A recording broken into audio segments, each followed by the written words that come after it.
Salam Elechem Bisnem Yeshua Hamasiah. Salam damai sejahtera di dalam nama Tuhan Yesus Kristus untuk kita semua. Gimana kabarnya teman-teman sekalian? Pasti sehat walafiat. Yes, yes, yes. Yesusku dahsyat.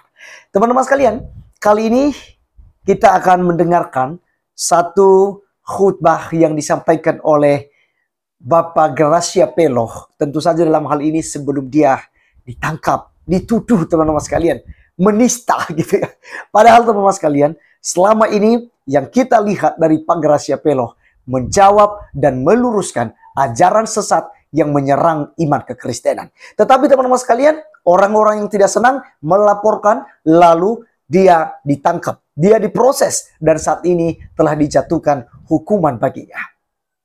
Tetapi yang menghujat kekristenan seperti Ahmad Kainama, Donditan, Aristo bilang Yesus gila, Paulus gila, gitu ya. Yang berbahasa roh adalah orang gila. Kemudian Yesus menikah, berpoligami, Alkitab sudah dipalsukan. Itu mereka aman-aman saja sampai pada detik ini.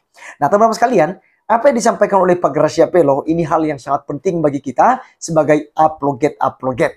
Supaya kita berhati-hati dan supaya kita juga jangan takut, gentar, tetapi kita tetap maju untuk memberitakan Injil. Dengan cara apapun, lewat media sosial, face to face, silakan sampaikan Injil Kerajaan Surga. Oleh karenanya teman-teman sekalian, saya langsung saja mengajak kita untuk mendengarkan apa yang disampaikan oleh Pak Gracia Peloh berikut ini. Ini sampai hari ini, mungkin sampai mati, saya akan menggeluti bidang pelayanan Islamologi dan apologetika. Yang jarang banyak orang mau masuk karena tempat di mana saya melayani seperti ini beresiko.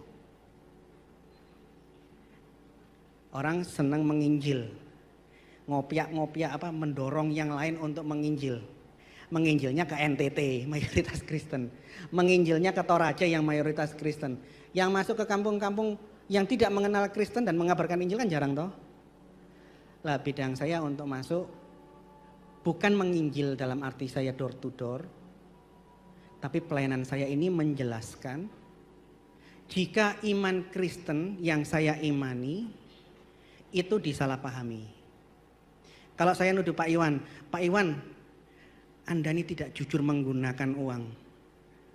Hari perayaan Natal kemarin mana pertanggungan jawab? Anda korup ya. Kalau saya ngomong begini sama Pak Iwan apa? Saya menyerang personal, betul? Tapi kalau yang diserang itu iman Anda, tolong satu orang dari jemaat berteriak dengan lantang. Bacakan 1 Petrus 3:15. Pak Iwan monggo.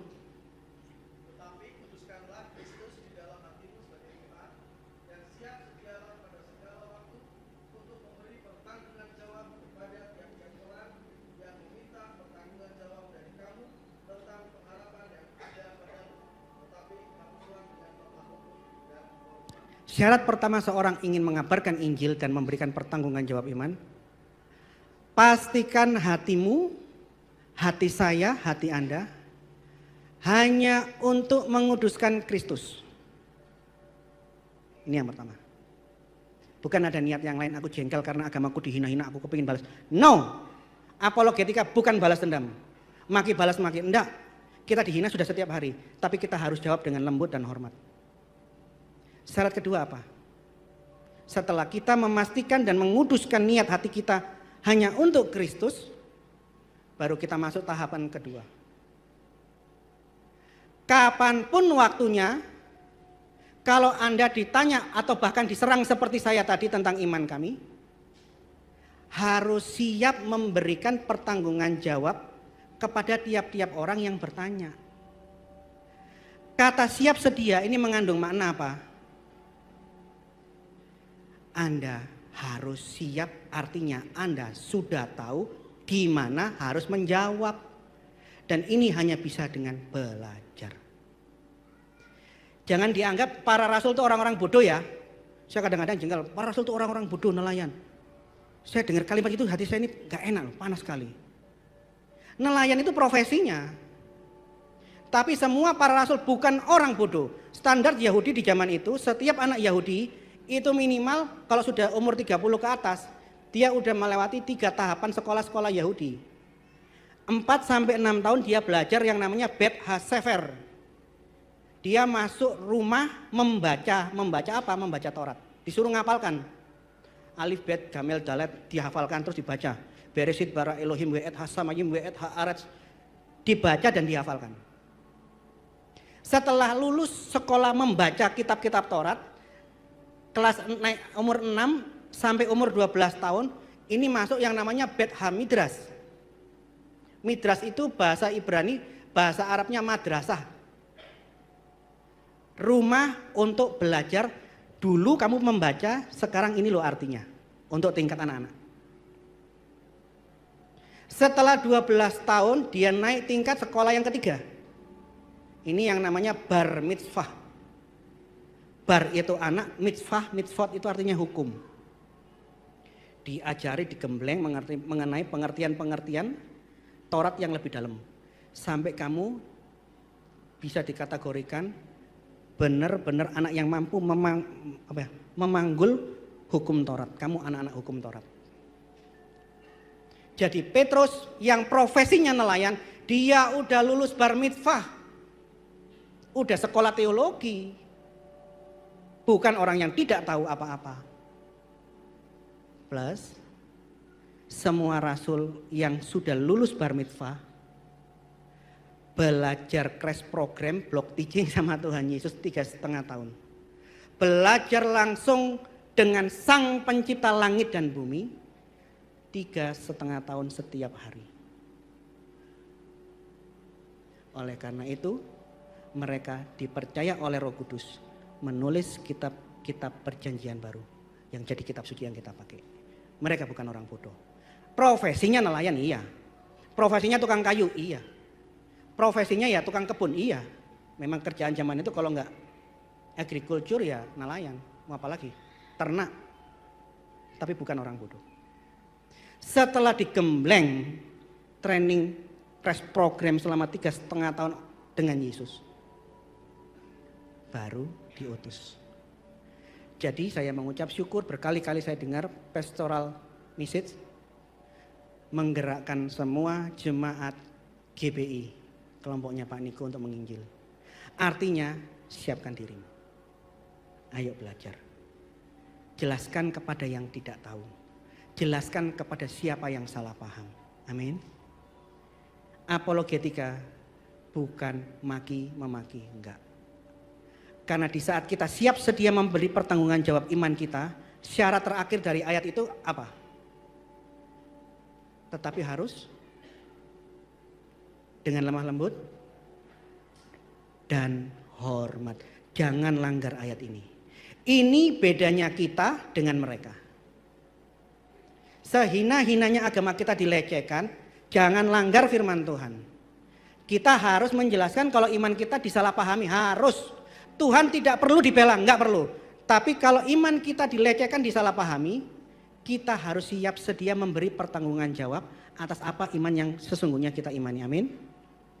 Tapi syaratnya tidak boleh dilanggar. Harus dengan lemah lembut dan hormat. Karena kita anak-anak terang. Amin. Ada Roh Kudus. Apa Anda kira pada waktu mereka malah mengucapkan kata-kata hinaan semacam itu di depan umum, hati saya enggak panas?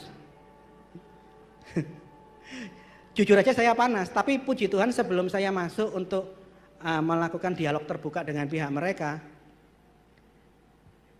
1 bulan sebelumnya saya berdoa berpuasa. Saya berdoa, Tuhan kuasai hati dan mulutku. Karena saya tahu saya ini orangnya temperamen. Kalau mengenai ilmu, bukan saya sombong.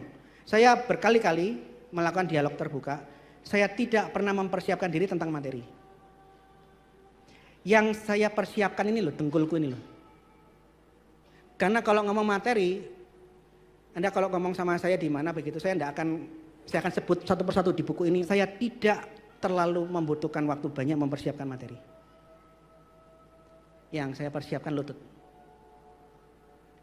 Karena Anda tahu, penginjil itu paling dibenci iblis, sasaran tembak. Yang digoda bisa apa? Bisa emosimu, bisa keliru mulutmu, bisa anakmu yang sakit. Nangkep enggak?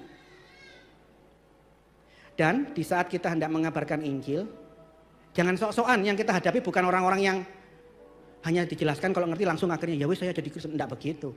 Ada roh yang menyelubungi mata, menyelubungi hati. Dan orang kuat itu harus diikat dulu. Amin. Setelah itu baru kita ngomong di dalam kuasa Tuhan. Saudara, menerima keselamatan itu mudah. Cukup kalian jujur, Tuhan kasihanilah aku orang yang berdosa. Aku udah melakukan dosa A, B, C. Aku jujur di hadapanmu. Ampuni aku dan terimalah aku. Cukup. Tapi mempertanggungan jawab iman kita kepada yang tidak mengenal Kristen, mengenal ajaran kita. Ini yang perlu belajar. Amin. Amin. Sekarang saya tanya lagi, siapa yang mau berangkat menginjil? Belajar sungguh-sungguh. Belajar sungguh-sungguh. Semua rasul digembleng, Yesus 3,5 tahun. Yesus memberi contoh di dalam catatan Alkitab. Sejak umur 12 tahun bersoal jawab dengan ahli Taurat dan imam-imam di bait Allah. Selama masa pengabaran Injil yang dilakukan Yesus menyampaikan kabar baik, tidak terhitung Yesus diajak diskusi, diajak debat, dipancing, diuji sama Farisi, sama Saduki, sama ahli-ahli Taurat. Betul enggak? Betul enggak? Berapa banyak tantangan yang diajukan ahli Farisi, ahli Taurat dan Saduki tidak pernah ditinggalkan, diladeni. Dengan hikmat Tuhan Yesus jawab dan bungkam mereka. Amin. Amin. Dan para rasul belajar langsung. Oh seperti itu. Oh kayak gitu tanggung jawabnya. Baru diutus. Amin. Jadi kalau Anda semua sudah punya niat, itu sudah bagus. Yang parah niat aja enggak punya. Kalau sudah punya niat, langkah berikutnya apa? Sebelum belajar, kuduskanlah Kristus di dalam hatimu sebagai Tuhan. Yang WL, yang main musik, yang melayani, ingat, sebelum melayani naik panggung, motivasi pertama kuduskanlah Kristus di hatimu sebagai Tuhan. Setelah step ini baru masuk ke dalam tahap belajar. Belajar sampai expert. Sehingga kita bisa siap sedia kapanpun waktunya baik apa tidak baik memberi jawaban. Amin. Dan ingat, kalau ada kata-kata yang tidak menyenangkan hati, tidak boleh emosi. Amin. Jawab dengan lemah lembut dan hormat. Ini bedanya anak-anak terang dan anak-anak gelap. Amin.